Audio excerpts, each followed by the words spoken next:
Hello, नमस्ते. तर आज आपण ईबेवर लिस्टिंग कसं करायचं हे बेसिक काही गोष्टी ह्या व्हिडिओतून शिकणार आहोत. तर चला व्हिडिओला स्टार्ट करूयात. तर बेसिकली जेव्हा तुमचं ईबे तर बेसिकली जेव्हा तुमचं ईबेचं अकाउंट ओपन होईल, तेव्हा तुम्हाला ईबे एक सेलिंग डॅशबोर्ड अलाउ करतं. तो तुम्ही ऍक्सेस करू शकता. ईबेवर जाल तुम्ही, तिथं माय ईबे म्हणून वरच्या कोपऱ्यात इथं ऑप्शन येतो. तिथं सेलिंग मध्ये गेलात तुम्ही, तर हा डॅशबोर्डला ऍक्सेस होतो. इथे तुम्हाला बेसिकली कदाचित साइन इन करायला सांगेल तुम्हाला. तुमचा युजर आयडी आणि पासवर्ड यूज करून तुम्ही साइन इन करायचंय. ऍड पास की तुम्ही करू शकता, फिंगरप्रिंट करू शकता. ओके. सेलिंग डॅशबोर्डला तुम्ही आलात तर सगळ्यात इथं आधी सेलर हब म्हणून येईल. इथं तुमचं युजर नेम, इथं तुमचे सेलिंगचे रेटिंग किती आहेत. त्यानंतर इथं वरती काही ऑप्शन येतील. एक बेसिक इंट्रोडक्शन करून देतो. म्हणजे आपल्याला लिस्टिंग करताना किंवा ओव्हरऑल ईबेच्या प्रोसेसमध्ये सोपं जाईल. ओव्हरव्ह्यू मध्ये तुम्हाला तुमच्या सेलिंग अकाउंटचे सगळे ओव्हरव्ह्यूज भेटतात. फॉर एक्झाम्पल इथं मेसेज काही येईल, इथं शिपमेंट्स तुमचे काही ऑर्डर प्रोसेस करायचे असतील, तुमचा सेल किती झालाय आणि इथं तुमची सेलर लेवल किती आहे. ईबेवर जर सक्सेसफुल सेल करायचं असेल तुम्हाला इथे, तर स्टँडर्ड, अबाउव स्टँडर्ड किंवा टॉप रेटेड हे तीन रेटिंग तुम्हाला असायला पाहिजे. तुम्ही जर बिलो स्टँडर्ड गेलात तर तुमचे काही अकाउंटवर रिस्ट्रिक्शन येऊ शकतात. त्याच्यासाठी मी एक सेपरेट व्हिडिओ बनवून तुम्हाला सांगतो की हे काय असतं एक्झॅक्टली आणि ते कसं मेंटेन करायचं सेलिंग लेवल तुमचं. त्यानंतर इथं गेटिंग स्टार्टेड मध्ये तुम्हाला काही रिसोर्सेस प्रोव्हाइड केलेले असतात. इथं ऑर्डर्स, त्यानंतर लिस्टिंग, सेल किती झालाय आणि सगळ्यात महत्वाचं म्हणजे इथं ऑफर्स काय आहेत का तुमच्या अकाउंटसाठी. आता ह्या अकाउंटसाठी 250 आयटम मी फ्री लिस्ट करू शकतोय. म्हणजे 250 आयटम साठी ईबे मला चार्ज नाही करणार. लिस्टिंगसाठी फक्त. जर आयटम सोल्ड झाला तर ईबेचं कमिशन ईबे घेणार, पण मी 250 आयटम्स माझे फ्री ऑफ कॉस्ट लिस्ट करू शकतो या अकाउंट. ओके. हे तुम्हाला प्रमोशनल ऑफर्स मध्ये दिसेल. ओके. जर हा टॅब इथे अवेलेबल नसेल तर इथं कस्टमाइज म्हणून ऑप्शन असतो. इथं तुम्ही तो जाऊन सिलेक्ट करा. ओके. त्यानंतर सेलर लेवल मी जसं सांगितलं तुम्हाला, त्याच्यासाठी एक वेगळी व्हिडिओ करून सांगेल तुम्हाला. इथं ट्रॅफिक, तुमच्या लिस्टिंगवर ट्रॅफिक किती आले, किती जणांनी क्लिक केले. त्यानंतर तुमच्या अकाउंटचा फीडबॅक इथे. ओके. हा पण महत्वाचा आहे. आणि इथं काही अनाउन्समेंट असतील. फॉर एक्झाम्पल काही ईबे कडून अनाउन्समेंट असेल, बॅड बायर एक्सपिरियन्स त्यांनी अप्लाय केला असेल किंवा डिले होणार असतील शिपमेंट ते, किंवा अपकमिंग सेल असेल काही, तर इथं अनाउन्समेंट ह्या तिथं तुम्हाला दिसतील. त्यानंतर सेलिंग टूल्स मध्ये सबस्क्रिप्शन, स्टोअर्स वगैरे, आणि हे मंथली लिमिट. ओके. हे मंथली लिमिट म्हणजे काय सांगतो. तुम्ही 75,000 ऍज ऑफ नाव ह्या अकाउंट वरून मी आयटम लिस्ट करू शकतो. ओके. लिस्ट केल्यानंतर त्याच्यातल्या फक्त मी इथं तुम्हाला सांगितलं, इथं प्रमोशनल ऑफर होती 250 आयटम्सची. त्यातल्या 250 आयटम्सना फक्त इन्सर्शन फी म्हणजे आपण लिस्टिंग फी म्हणतो ती नाही लागणार. पण बाकीचे जे सगळे काही आहेत, 250च्या पुढे जे काही लिस्टिंग करेल मी, त्याची इन्सर्शन फी लागेल. ओके. आणि ओव्हरऑल टोटल व्हॅल्यू मी लिस्ट करू शकतो ती म्हणजे 7,50,000 US डॉलर्सची. फॉर एक्झाम्पल, मी एकच आयटम लिस्ट करू शकतो ज्याची किंमत असू शकते $7,50,000, किंवा मी असे 8 आयटम लिस्ट करू शकतो की ज्याची सपोज प्रत्येकाची व्हॅल्यू आहे $1,00,000 आणि आठव्याची व्हॅल्यू आहे 50,000. ओके. तर ह्या टाईपमध्ये ही टोटल अमाऊंट जी आहे ही मी माझ्या लिस्टिंग मध्ये युटिलाइज करू शकतो. आता हे डिपेंड आहे तुमचे लिस्टिंग आयटमची कॉस्ट वगैरे काय आहे. पहिले एक दोन लिस्टिंग केले तुम्हाला तर इथलं तुम्हाला हे कमी जास्त झालेलं दिसेल, त्यावरून तुम्ही समजून जाऊ शकता. त्यामुळे हे जसं जसं तुम्ही लिस्टिंग करत जाल तसं तुम्हाला हे मोर डीप मध्ये रिअलाइज होईल. ओके. तर हा एक डॅशबोर्ड होता. इथं ऑर्डर मध्ये आलात तर तुम्हाला इथं तुमच्या नवीन आलेल्या ऑर्डर्स वगैरे दिसतील. त्यानंतर टॅब आहे. ओके. हा आपण 2 मिनिटात याच्यामध्ये डिटेलमध्ये बघणार आहोत. मार्केटिंग मध्ये गेलात तुम्ही, तिथे तुम्हाला तुमचे प्रमोशन्स असतील, कुपन्स असतील, काही ऑफर करायचे असतील किंवा सेल लावायचं असेल तुम्हाला, तर ते इथनं इथनं तुम्ही सगळं लावू शकता. ऍडव्हर्टायझिंग मध्ये तुम्ही प्रमोशन रन करू शकता. स्टोअरमध्ये स्टोअर तुम्ही परचेस करू शकता. ओके, इथं चूज सबस्क्रिप्शन मध्ये गेलात तुम्ही तर बेसिकली तुम्हाला स्टार्टर पासून ते एंटरप्राइज लेवलचे स्टोअर तुम्ही सिलेक्ट करू शकता. ओके, त्यानंतर परफॉर्मन्स तुमच्या सेल किती झालाय किंवा तुमची सेलर लेवल वगैरे इथे डिटेलमध्ये समजते. पेमेंट्स मध्ये तुमचे किती पेमेंट्स आहेत, किती फंड्स आहेत अकाउंटला, तुमचे पे आउट कधी झालेत, हे सगळे डिटेल्स तुम्हाला इथं समजतील. तर रिसर्च टॅब मध्ये गेलात तुम्ही तर लिस्टिंगच्या आधी काही जो काही बेसिक रिसर्च करायचा असतो तो इथून तुम्ही करू शकता. ईबे स्वतःहून तुम्हाला तो डाटा प्रोव्हाइड करतं. कधी कधी तुम्ही फर्स्ट टाइम गेला तिथे तर तुम्हाला ह्या व्हिडिओज पण ट्युटोरियल्स येऊन जातील, त्या पण तुम्हाला खूप उपयोगाच्या असू शकतात. आणि तर रिपोर्ट्स मध्ये बेसिकली तुम्हाला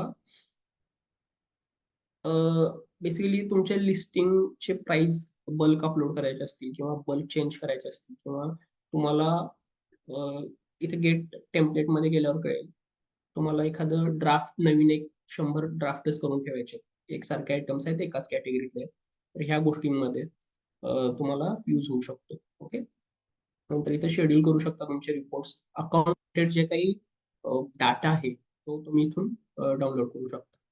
ओके, तर ही झाली बेसिक इन्फॉर्मेशन. सगळ्यात आधी लिस्टिंगच्या पार्टला आपण जाऊयात. तर लिस्टिंग करण्याच्या आधी सगळ्यात आधी तुम्हाला काय करायचं सांगतो. तुम्हाला बिझनेस पॉलिसी सेट करायची आहे. मी आता कन्सिडर करतोय की सगळे मराठीतून व्हिडिओ बघताय तर महाराष्ट्रात आहात आणि एक्सपोर्ट करणार आहात ईबे थ्रू, कोणी युएस मध्ये वगैरे नसणार आहे. त्यामुळं मी त्या दृष्टिकोनातून सांगतो महाराष्ट्रातल्या किंवा इंडियामधल्या सेलर्सनी काय बिझनेस पॉलिसी सेट करायची. ओके, तर इथं लिस्टिंग मध्ये तुम्ही आता ऍक्टिव्ह टॅब आहे, म्हणजे तुमचे ऍक्टिव्ह कुठले लिस्टिंग आहेत ते इथं दिसतील. आता काहीच लिस्टिंग नाही त्यामुळे काही दिसत नाही. पण लिस्टिंग करायच्या आधी सेटिंगच्या इथं हा टॅब मी इथं हायलाइट केला, इथे यायचा आहे. नंतर बिझनेस पॉलिसीज वर क्लिक करायचं तुम्हाला. जेव्हा तुम्ही बिझनेस पॉलिसीज कराल तेव्हा इथं तुम्हाला 3 बिझनेस पॉलिसी सेट करायच्या असतात बेसिकली. मी तुम्हाला सांगतो. पेमेंटची पॉलिसी काय असणार आहे तुमची, रिटर्नची पॉलिसी काय असणार आहे आणि शिपिंगची पॉलिसी काय असणार आहे. ओके, तर इथं क्रिएट पॉलिसीवर क्लिक करायचं. सगळ्यात आधी शिपिंगची पॉलिसी. पॉलिसी म्हणजे काय मी सांगतो.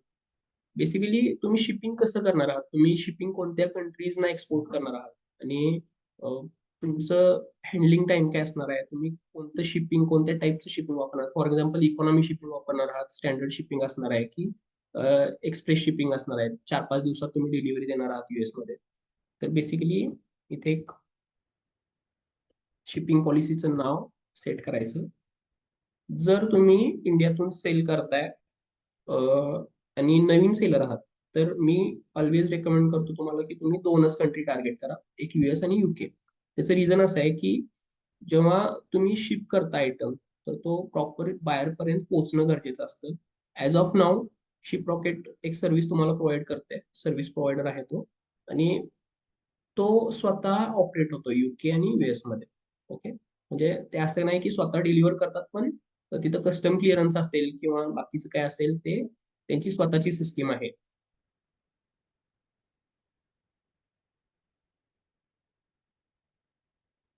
त्यामुळं त्यांचा डिलिव्हरी रेट तिथं जास्त आहे. त्यामुळे शिप रॉकेट मी रेकमेंड करतोय पहिल्यांदा. जर तुम्ही ऍज ऑफ नाव, आज तारीख 10 मार्च आहे, तर ऍज ऑफ नाव माझा एक्सपिरियन्स शिप रॉकेटचा चांगला आहे. त्यामुळे युके आणि युएस. ओके, पॉलिसी नेम मी तर युके आणि युएस ठेवले. तिथं मला आता डिस्क्रिप्शन मध्ये मला economy shipping USA and UK, म्हणजे मला in future me 2-3 policy set केल्या तर मला समजायला पाहिजे की डिफॉल्ट सेट करायचे तुम्ही. आता डोमेस्टिक शिपिंग म्हणजे काय सांगतो. आता आपण इंडियात आहे तर इंडियातलं म्हणजे ऑर्डर इंडियातून नाही येणार आहे तुम्हाला. तुम्ही eBay.com इथं बघितलं ना तुम्ही, तुमच्या डोमेनचं नाव eBay.com आहे, तर हा ईबेचा युएसचा डोमेन आहे. तर ती ईबे आता काय करते, तुम्हाला अलाउ करते युएसच्या डोमेनवर लिस्ट करायला. म्हणजे काय, ह्याचा अर्थ काय झाला की तुम्ही डोमेस्टिक शिपिंग देताय तर ते युएस साठी देताय. ओके, एवढंच क्लिअर करतो. हे खूप महत्वाचं आहे. म्हणजे इथं US साठी तुमचं शिपिंग पॉलिसी काय असेल. तर सगळ्यात आधी इथं ऑप्शन तुम्ही बघू शकता. Calculated varies by buyer location वगैरे एवढं कॉम्प्लिकेटेड नाही करायचं. जर स्टार्ट करताय, okay, same cost to all buyers करून टाकायचं. No shipping local pickup only. हे US मध्ये असाल तुम्ही लोकेटेड तर पॉसिबल आहे. आता ॲज ऑफ नाव इंडियामधून लोकल पिकअप नाही होणार आहे तुमचं पॉसिबल. त्यामुळे same cost to all buyers केली. सर्व्हिसमध्ये गेलात तुम्ही, इकॉनॉमी शिपिंग इंडियातनं सिलेक्ट करायचं आहे. इथं वरती ऑप्शन नाही आहेत. हे सगळे डोमेस्टिकचे शिपिंगचे ऑप्शन आहेत. हे इकॉनॉमी सर्व्हिसेस फ्रॉम अब्रॉड म्हणून हा जो ऑप्शन आहे, इथं दोन तुम्ही सिलेक्ट करू शकता. सॉरी, दोन तुम्ही सिलेक्ट करू शकता.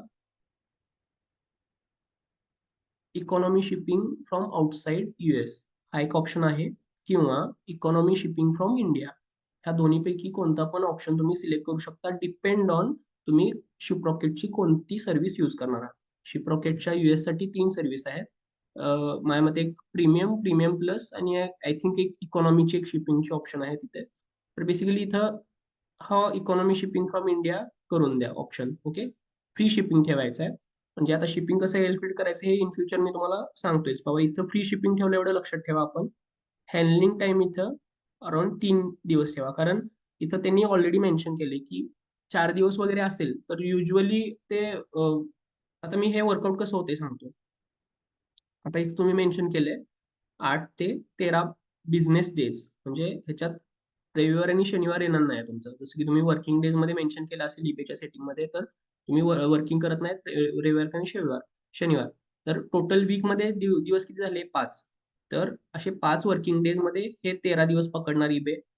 प्लस तुमचा हँडलिंग टाइम आहे 3 दिवस.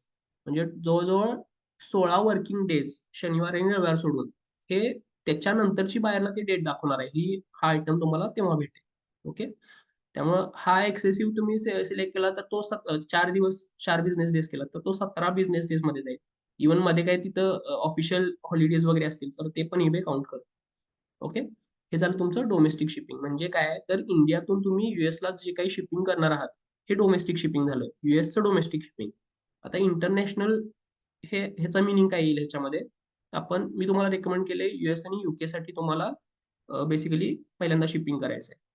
तर नो इंटरनॅशनल शिपिंग असं नाही करायचं. तर हा पण ऑप्शन ठेवू शकता. म्हणजे फक्त तुम्हाला US मध्येच शिपिंग करायचं आहे तर तुम्ही इथं हा नो इंटरनॅशनल शिपिंग म्हणून ऑप्शन सिलेक्ट करा. आता आपल्याला करायचं आहे UK ला पण शिपिंग, तर same cost to all buyers म्हणून इथं ऑप्शन सिलेक्ट करायचा. ओके, शिप टू, तर तुम्ही कस्टम लोकेशन पण सिलेक्ट करू शकता. इथे UK सिलेक्ट केलं. ओके, सर्व्हिस, आता ही इंटरनॅशनल असणार आहे, म्हणजे इंडियातून UK साठी. बरोबर, युकेचं डोमेस्टिक शिपिंग नाही आहे, कारण ही युकेची साईट नाही आहे, ही .com येते. इथं जर युकेची साईट असेल तर इथं co.uk येईल, ebay.co.uk. मग त्या साईटवर जाताना तुम्ही UK साठी डोमेस्टिक शिपिंग अप्लाय करणार. ओके, तर इथं इकॉनॉमी इंटरनॅशनल शिपिंग सिलेक्ट करायचं. कॉस्ट 0 आलं लक्षात. आता असं तुम्ही बाकीचे एक्सक्लूड करायचे आहेत. सपोज पोर्तिरिको मध्ये कधी कधी ऑर्डर येते, म्हणजे बाय मिस्टेक बाबा ते कन्फ्युजन होतंच युजली नवीन सेलरचं. तर अजून एक प्रिकॉशन म्हणून सांगून ठेवतो. बाकीच्या UK मी इथं सिलेक्ट केलंय, तर बाकीचे जापान किंवा बाकीच्या काही कंट्रीज आहेत, UAE म्हणाल, मिडल ईस्ट मधलं, चायना म्हणाल, तर इथलं पण शिपिंग परवडतं. US ला जर फी दिले तरी पण इथलं शिपिंग परवडतं. तर एकदा तुम्ही शिपिंग रेट बघून घ्या तुमच्या अकाउंटचे काय आहेत शिपरॉकेटच्या, आणि त्याच्यानुसार इथं ऍडजस्ट करा. ओके, तर इथं खाली आलात तुम्ही, इथं डोमेस्टिक शिपिंग रेट टेबल असतो, ते तुम्ही तो क्रिएट करायचा असतो बेसिकली. आपण सांगून देतो. ऍज ऑफ नाव आपल्याला नाही करायचं आहे, तरी पण सांगून देतो. क्रिएट रेट टेबल म्हणालात तर आता इथे एक नवीन ओपन होईल. शिपिंग रेट तुम्ही वेट नुसार सिलेक्ट करू शकता. तर ह्याचा फक्त यूज सांगतो काय असतो. जर तुम्हाला 2 शिपिंग सर्व्हिस द्यायची असतील, फॉर एक्झाम्पल आपण आता इथे सिलेक्ट केलेली आहे ती इकॉनॉमी आहे, बरोबर, तुम्ही इथं बघू शकता. डोमेस्टिकसाठी बघतोय आपण, इकॉनॉमी शिपिंग आहे. तर तुम्हाला एक्सप्रेस शिपिंग द्यायचं असेल तर इथं रेट टेबल क्रिएट करून तुम्ही हे वेटनुसार रेट टेबल इथं डोमेस्टिक सिलेक्ट कराल. त्यानंतर इथं DHL यूज करत असाल तर DHL, स्मॉल पॅकेट आयटम, त्यानंतर रिजन, US मधला कुठले रिजन आहेत, बरोबर, की जिथं तुम्हाला शिपिंग सर्व्हिस द्यायची आहे हे सिलेक्ट करून एक्स्ट्रा किती तुम्ही शिपिंग अप्लाय करणार आहात आपण, कारण इकॉनॉमी फ्री शिपिंग दिलं, बरोबर. तर सपोज $50 तुम्ही एक्सप्रेस शिपिंगसाठी घेताय, तर ते तिथं मेन्शन करा. इथं एक्सप्रेस शिपिंग स्टँडर्ड मध्ये नो स्टँडर्ड शिपिंग वगैरे मेन्शन करून ते वर्कआउट कराल तुम्ही. म्हणजे हे असं पण तुम्हाला करता येतं. पण ऍज ऑफ नाव आपल्याला एकच शिपिंग सर्व्हिस देतोय आपण, इकॉनॉमी शिपिंग, आणि त्यानुसार आपण हे करतोय. इथं अजून एक ऑप्शन बघाल तर क्रिएट एक्सक्लुजन लिस्ट आहे, इथं क्लिक करायचं आहे. अलास्का, US प्रोक्टरेट्स आणि फॉरेन, आय थिंक हे फॉरेन पोस्ट ऑफिस असतं, तर हे नाही करायचं आपल्याला. आफ्रिका, हे सगळे आपण एक्सक्लूड करतोय. ओके. आणि अजून एक इथे ऍडिशनल लोकेशन मध्ये पोस्ट बॉक्सचा एक ऑप्शन असतो. US मध्ये पण एक असा ऑप्शन असतो की पोस्ट बॉक्सचा ऍड्रेस असतो. काही वेळा असं होतं की बाबा शिप रॉकेट तुम्हाला इंडिकेट करतं की हा बॅड ऍड्रेस क्वालिटी आहे, पोस्ट बॉक्स नंबर असेल तर. मग ईबे जर बाहेर तिथं पोस्ट बॉक्सचा ऍड्रेस टाकत असेल तर त्याला मेन्शन करते की हा सेलर इथं शिप नाही करत, मग त्याला दुसरा एक तर ऍड्रेस द्यायला लागेल किंवा तो बाहेर तुमचं परचेस नाही करत. ते परचेस न केलेलं परवडतं, कारण पोस्ट बॉक्समध्ये काही काही वेळा ते डिलिव्हर नाही झालं तर कदाचित ते रिटर्न येईल शिप रॉकेटच्या वेअरहाऊसमध्ये US च्या, आणि तुम्हाला आयटम पण नाही भेटणार. त्यापेक्षा हा एक पोस्ट बॉक्सचा इथं सिलेक्ट करायचा आहे तुम्हाला. युरोपमध्ये गेला तिथं आपण युरोप सगळं सिलेक्ट करा. अगेन डिपेंड ऑन तुमचे आयटम वगैरे काय आहेत ह्याच्यावर असणार आहे. इथे UK मी डिसिलेक्ट केले कारण आपण UK ला शिप करतोय. ओके. सपोज तुमचा आयटम युरोपमध्ये कस्टम क्लिअरन्सला काही इश्यू येत नसेल, फॉर एक्झाम्पल काही ज्वेलरी असेल किंवा डिपेंड बाबा तुमच्या प्रोडक्ट्स बद्दल कस्टमची कस्टम बद्दल जे असेल तुमच्या प्रोडक्ट रिलेटेड ते तुम्ही शिप रॉकेटशी बोलून घ्यायला पाहिजे, कारण ते शिपिंग करणार आहेत. त्यानुसार तुम्ही इथं कंट्री सिलेक्ट करू शकता. मी फक्त आता US आणि UK हे दोनच ऑप्शन ठेवले, ते अप्लाय सेटिंग करायचे. मी बाकीचे सगळे इथं एक्सक्लूड केलेत, बरोबर. आणि इथं सेव्ह करायचं आहे, बरोबर. तुमची पहिली बिझनेस पॉलिसी आता सेट झाली. दुसरी काय करायची आपल्याला, रिटर्नची अकाउंट आहे इथं USA रिटर्न्स म्हणून पॉलिसीचं नाव दिलंय मी. इथं free returns,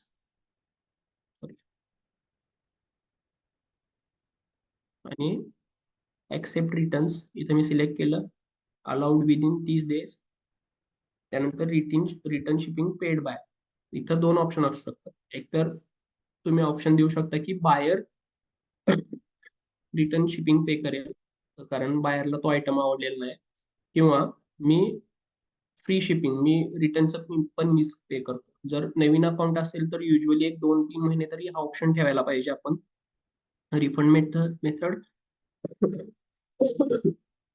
sorry, refund method मध्ये तुम्ही एकतर रिप्लेसमेंट परत शिप करू शकता किंवा त्याला रिफंड देऊ शकता, दोन्हीपैकी एक. तर हा ऑप्शन इथं सिलेक्ट करायचा. ओके. इंटरनॅशनल रिटर्न्स ऍक्सेप्ट करतो. इंटरनॅशनल मध्ये हे आता UKच्या केसमध्ये विचारतंय, कारण आपण UK हे केलंय मनी बॅक. मी इथं सिलेक्ट करतो. डिपेंड तुम्हाला काय पॉलिसी ठेवायची आहे. ओके. सेव्ह केलं मी. त्यामुळे तुमची आता रिटर्नची पॉलिसी आता ह्या केसमध्ये होणार कसं, जर बायरला आवडला नाही रिटर्न, सॉरी बायरला आवडला नाही तुमचं प्रोडक्ट, तर तो डायरेक्ट रिटर्नची रिक्वेस्ट ओपन करेल. आणि त्या केसमध्ये तुम्हाला एकतर रिफंड करायला लागेल, किंवा मग जर तुमचा आयटम लय खूपच व्हॅल्युएबल असेल, शिपिंग द्यायला तेवढं परवडत असेल तुम्हाला, तर तुम्ही तो इंडियामध्ये आणाल परत. ओके. पण युजली तुम्हाला तो रिफंड करून द्यायला लागतो. आता तिसरी आपल्याला पॉलिसी सेट करायची आहे पेमेंटची. पॉलिसी नेम USA पेमेंट, त्यानंतर इमिडिएट किती पेमेंट पाहिजे, डिफॉल्ट पॉलिसी सेट केली. आता इथे काय option, required immediate payment when buyer says, buyer जेव्हा बाय इट नाव करतो तेव्हा आपल्याला इमिडिएट पेमेंट पाहिजे. कदाचित असं होऊ शकते की ईबेवर एक ऑप्शनची एक सिस्टीम आहे. तिथं बायर परचेस करतो, पण पेमेंट करायचं तो थोडं हे करू शकतो, एक 2 दिवस म्हणा, 3 दिवस म्हणा, डिपेंड ऑन बायर. पण आपल्याला इमिडिएट पाहिजे, कारण एक सोल्ड होऊन राहिला आहे तो आणि त्याचं पेमेंट अजून बाकी आहे. तर या केसमध्ये आपलं पहिला पहिला कन्फ्युजन होऊ शकते. त्यामुळे तुम्ही रिक्वायर्ड इमिडिएट पेमेंट हा ऑप्शन सिलेक्ट करायचा, सेव्ह करून द्यायचं.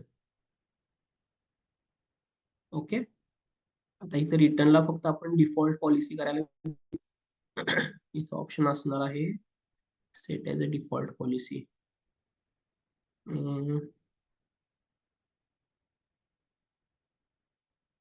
नाही, सध्या मला नाही दिसत आहे इथे.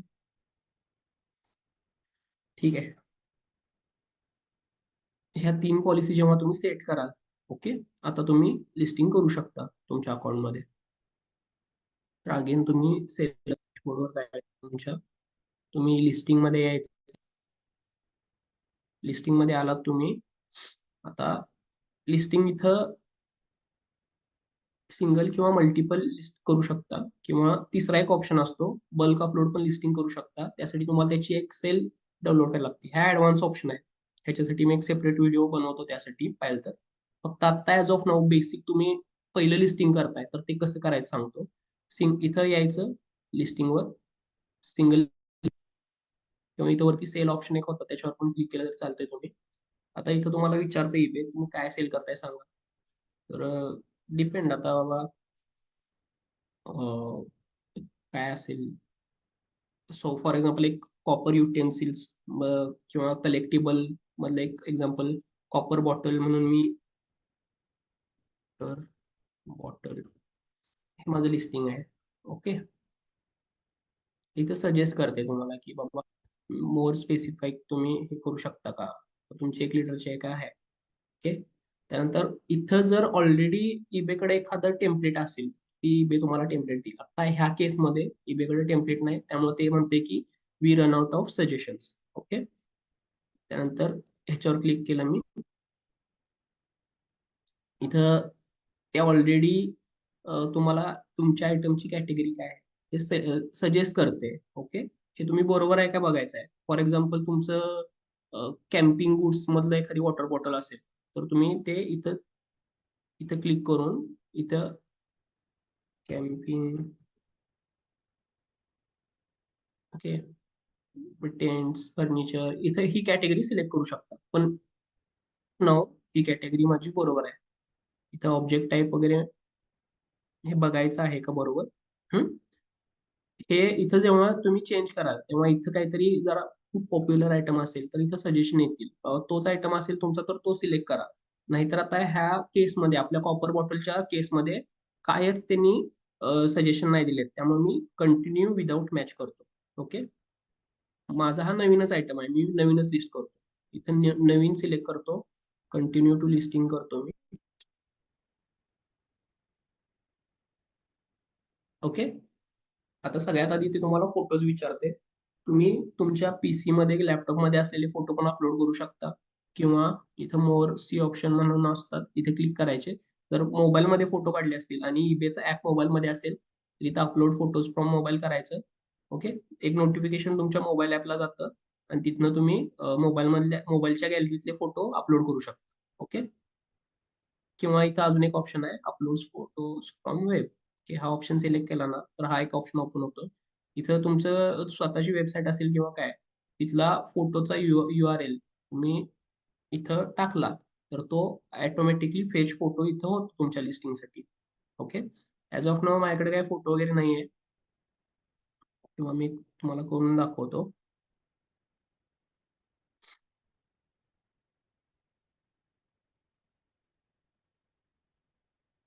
ऑफर बॉटल,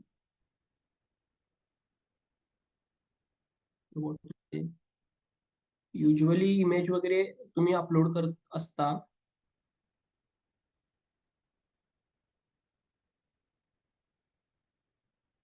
युजली तुम्ही इमेज वगैरे अपलोड करत असता तेव्हा स्वतःच्या इमेज जास्तीत जास्त यूज करा.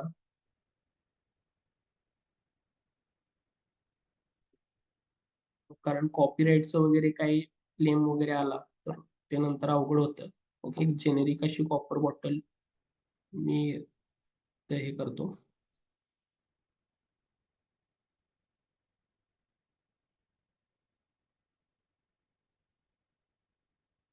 It is not recommended. मी आत्ताच क्लिअर करतोय तुम्हाला की वरचे दुसऱ्याचे फोटो तुम्ही घेणं इट्स नॉट रेकमेंडेड. फोटो हे तुमचे स्वतःचेच असायला पाहिजेत. मी जस्ट एक एक्झाम्पल म्हणून इथं तुम्हाला दाखवायसाठी फक्त हे वर्कआउट करतोय. ओके, मी इथं आता अपलोड फ्रॉम गॅलरी केलं, हा फोटो इथं अपलोड केला. किंवा सेम बाबा त्या फोटोची मला ओपन इमेज इन न्यू केलं मी. ही जी URL आहे, ओके, इथं क्लिक करून किंवा दुसऱ्या कोणत्या तुमच्या वेबसाईटवर असाल तुम्ही, तर इथं URL मी ही टाईप केली, डन केलं.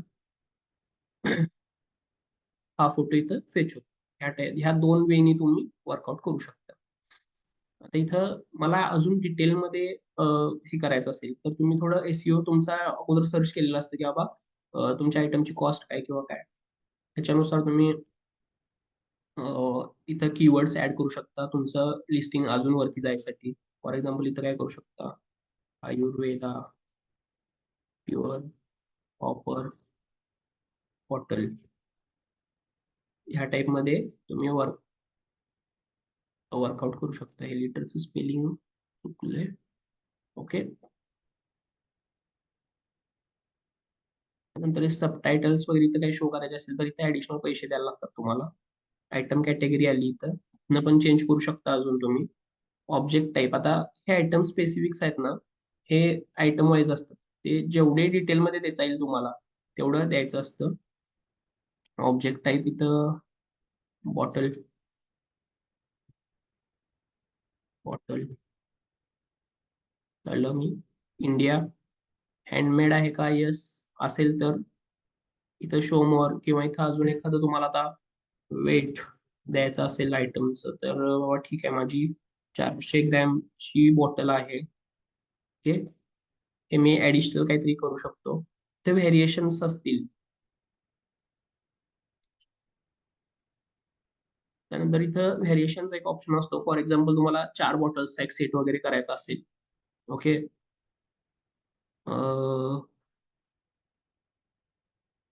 ओके, आता हे असं का म्हणते सांगतो. तर बाईट नम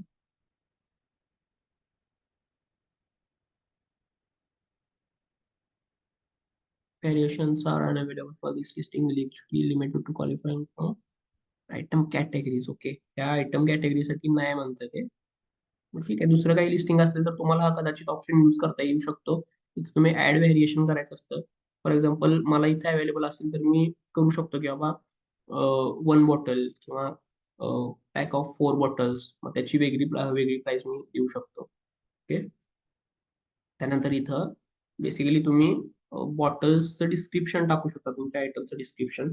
हे तुम्ही जर रिसर्च केला असेल तर बाकीचे सेलर्स कसे टाकतात त्याच्यावरून तुम्ही बाबा बायरला जसं इन्फॉर्म, जेवढं इन्फॉर्म बायरला करता येईल परचेसच्या आधी तेवढं करायचं आपल्याला. हे लक्षामध्ये ठेवून तुम्ही इथं डिटेल्स टाकायचे आहेत. फॉर एक्झाम्पल मटेरियल मी टाकेल इथं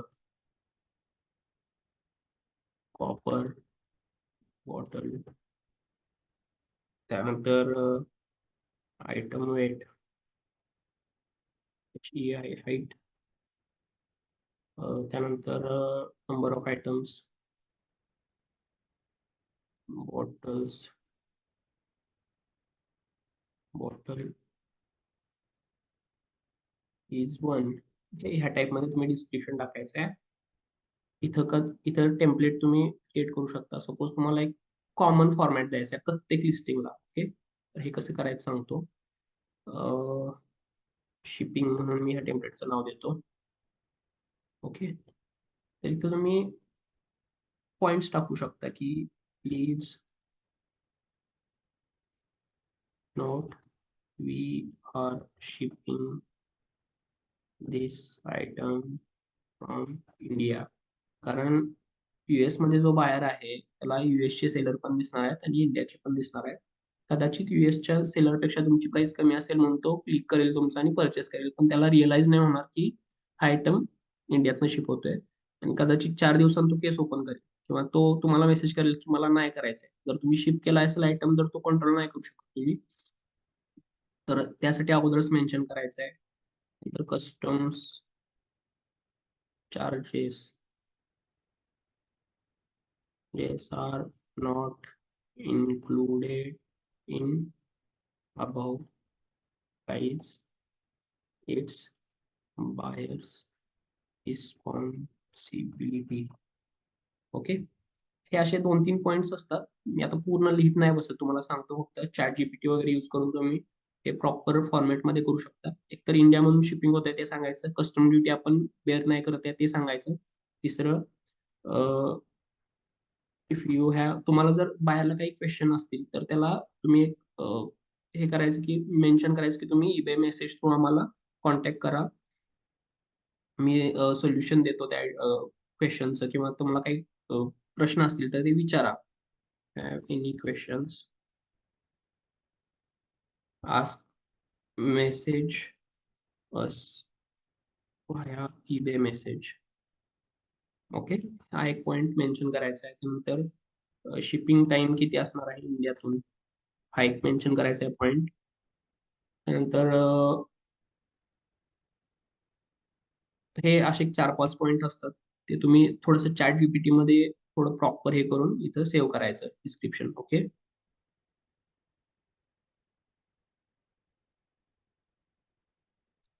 इथं सेव्ह केलं तुम्ही.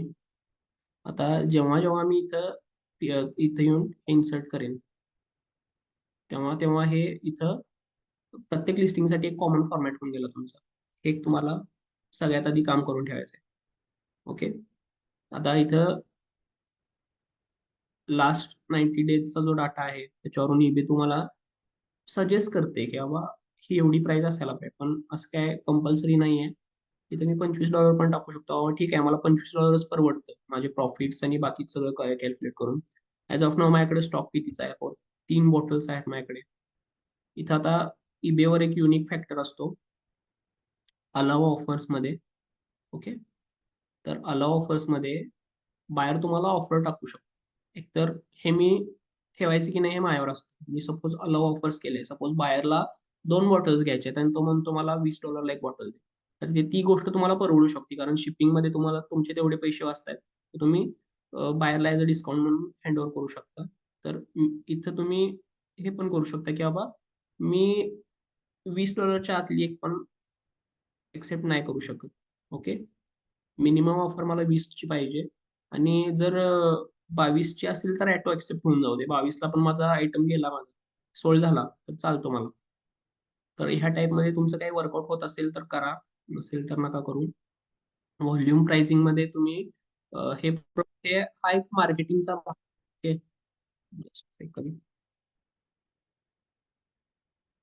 हा एक मार्केटिंगचा पार्ट आहे. हा तुम्ही इथून पण वर्कआउट करू शकता. म्हणजे सपोज 2 आयटम घेतले तर 10% ऑफ घेतो तुम्ही. माझ्याकडे आता 3 आहेत ना, आणि 3 घेतले, तिन्हीच्या तिन्ही बाहेरनं परचेस केले, 15% ऑफ भेटेल त्याला.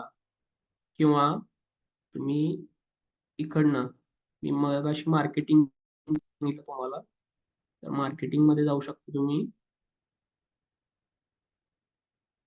आणि सगळ्या लिस्टिंगला बाबा ते मार्कडाऊन सेल एक येत आहे, आय थिंक प्रमोशन मध्ये, सॉरी, तर हे मला प्रमोशन मध्ये, कारण मी इथं स्टोअर नाही परचेस केलेलं आहे. ओके, तर स्टोअर जर असतं माझ्याकडं तरी माझ्याकडे इथे ऑप्शन आला असतं, आणि मी इथं डायरेक्ट सगळ्या 100 लिस्टिंग आहेत माझ्या, प्रत्येक इंडिव्हिज्युअल मी करत नाही बसणार. इथं डायरेक्ट मी एक रूल अप्लाय करेन की बाबा सगळ्या लिस्टिंगला माझ्या 2 बाहेरनं आयटम परचेस केले तर 5% ऑफ, 3 केले तर 10-15 वॉट एव्हर. तर ह्या टाईपमध्ये आपण करू शकतो. तर आता मी इथं तुम्हाला ऍड व्हॉल्यूम प्राइस इथे हे केलं. शिपिंग मगाशी आपण जे टेम्पलेट सिलेक्ट केले ते इथे ऑटोमॅटिकली आले. ओके, हे वेट वगैरे ऑप्शनल आहे. हे ॲज ऑफ नाव इंडियन सेलर्सना ह्याचा नाही उपयोग होत आहे. त्यानंतर इथं तुमचं आयटमचं लोकेशन वॉट एव्हर, म्हणजे डिपेंड ऑन तुमची केवायसी करताना तो तुम्हाला ऍड्रेस दिलाय तुम्ही, तर तो मोस्टली इथे येईल. तो असेल करेक्ट तर तसाच ठेवा, नसेल तर तुम्ही तो चेंज करू शकता. तिसरं म्हणजे पेमेंटचं इथं US पेमेंट आपण एक पॉलिसी सेट केलेली होती. चॅरिटीचा एक ऑप्शन असतो बाबा, ठीक आहे तुम्ही $20 सेट केली आहे, किंवा तुम्ही ह्याच्यातले डोनेट कराल बाबा, हा जर आयटम सोल्ड झाला तुम्ही ह्याच्यातले डोनेट करू शकतो पैसे, हे ह्या टाईपचा एक ऑप्शन आहे. आणि ते तुम्हाला द्यायला लागतात, म्हणजे तुम्ही असं नाही करू शकत की बाबा कमिट केले, बायरला दिसतं, कारण हे बायरला दिसतं जेव्हा बायर परचेस करतो आयटम, तेव्हा त्याला दिसतं की बाबा हा आयटम मी परचेस केला तर XYZ चॅरिटीला ह्याच्यातले एवढे एवढे रुपये जाणार आहेत, आणि ते eBay तुमच्याकडनं घेतं नंतर मग. ओके. तर रिटर्नची मला फक्त इथं नाही पॉलिसी दिसत आहे. रिटर्नची पण आपण सेट केलेली असणार आहे, तीच येते इथं पण. Shipping policy.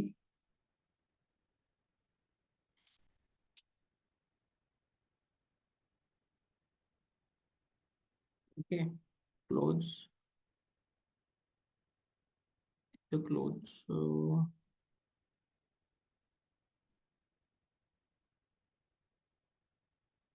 त्यानंतर पेमेंट चाललंय, चॅरिटी नाही करत आहे, ठीक आहे. तुम्ही एकतर आता हे सगळे डिटेल्स तुमचे सॅटिस्फॅक्टरी असतील तुम्ही तुमच्यासाठी, तर इथं लिस्टेड करू शकते. जर काय राहिला असेल तर मी तुम्हाला सजेस्ट करेल. नाही, हे एक प्रॉपर लिस्टिंग होतं त्यामुळे ते आता झालंय लिस्ट लाईव्ह. मी तर व्ह्यू लिस्टिंग मध्ये जाऊन लिस्टिंग बघू शकता. ओके. आलं लक्षात. It does not ship to India येते, लोकेटेड इन कोल्हापूर महाराष्ट्र. इथं तुम्ही बघू शकता आपण जी शिपिंग पॉलिसी सेट केलेली होती, कारण आपण UK आणि US साठी फक्त केली होती, त्यामुळे इथं दोनच कंट्री आलेत. बाकी पोस्ट बॉक्स पण एक्सक्लूड झालाय. 3 दिवस आपण पॉलिसीमध्ये हँडलिंग टाइम ठेवलेला. Seller does not accept returns. फक्त मला हे द्यायचं आहे. मी रिवाइज मध्ये जरी गेलात, कारण मगाशी ऑप्शन होता मला तो.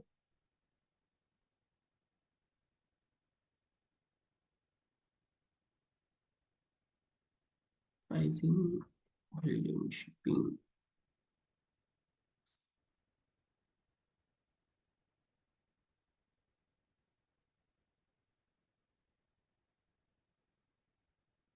ओके. इथं सॉरी, इथं प्रेफरन्सेस मध्ये तुम्ही गेलात, इथं सेटिंग मध्ये आलात, तर इथं रिटर्न पॉलिसी ऑप्शन आहे. ओके. तिथं आता नो रिटर्न्स ऍक्सेप्टेड म्हणून ही एक पॉलिसी ॲटो क्रिएट झाली होती. आपण ही केलेली नाही, पण आपण ही US रिटर्न्स केलेली आहे. इथं डन करायचंय.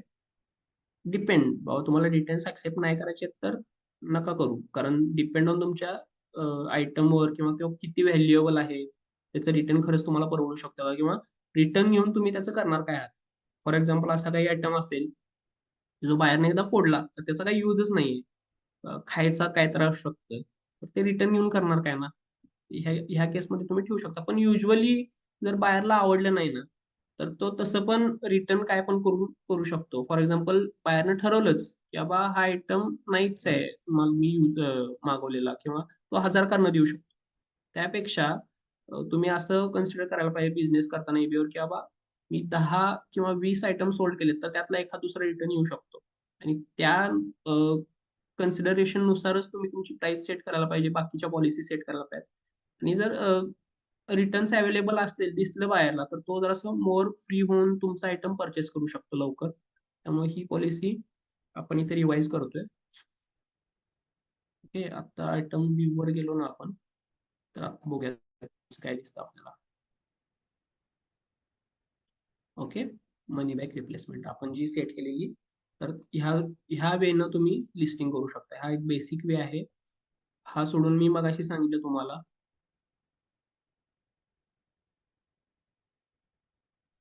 इथं लिस्टिंग मध्ये गेलात तर क्रिएट लिस्टिंग मध्ये मल्टिपल लिस्टिंग हवं. आता वेगळ्या वेगळ्या शेपच्या कॉपर बॉटल्स असतील तर हे थोडंसं ऍडव्हान्स मध्ये येतं. ह्याच्यासाठी मी पाहिजे तर एक दुसरी व्हिडिओ करून तुम्हाला देतो, त्यामध्ये 2 गोष्टी एक्सप्लेन करेन मी. मल्टिपल लिस्टिंग कशी करायची आणि बल्क अपलोड कशी करायची. एक्सेलमध्ये तुमच्याकडे डाटा असेल तर तो तुम्ही बल्क अपलोड करू शकता. ओके. आता तुम्ही बघू शकता इथं एक ऍक्टिव्ह लिस्टिंग आलं, आणि इथं त्याची व्हॅल्यू किती, $75, कारण आपण $25 केले. आता मगाशी जे आपण ओव्हरव्ह्यू मध्ये बघितलेलं, हे इथं कमी झाले पैसे, बरोबर.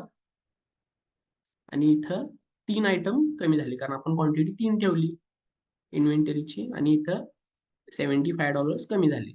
ह्या टाईपमधनं हे लिमिट आता तुम्हाला समजलं असेल की मंथली लिमिट कसं वर्कआउट होतंय. ओके. त्यानंतर जेव्हा तुमचे एक 10-20 लिस्टिंग होतील त्यानंतर तुम्ही इथे येऊन ऑप्टिमाइज करायचे लिस्टिंग. हे सगळ्या ज्या गोष्टी आहेत तर तुम्हाला नंतर सांगतो नंतरच्या व्हिडिओमध्ये कारण ही ऑलरेडी लॉंग झाली आहे खूप व्हिडिओ. तर चला भेटू नेक्स्ट व्हिडिओमध्ये. तब तक सेल करा, एक्सपोर्ट करा. चला आपण भेटू नेक्स्ट व्हिडिओमध्ये.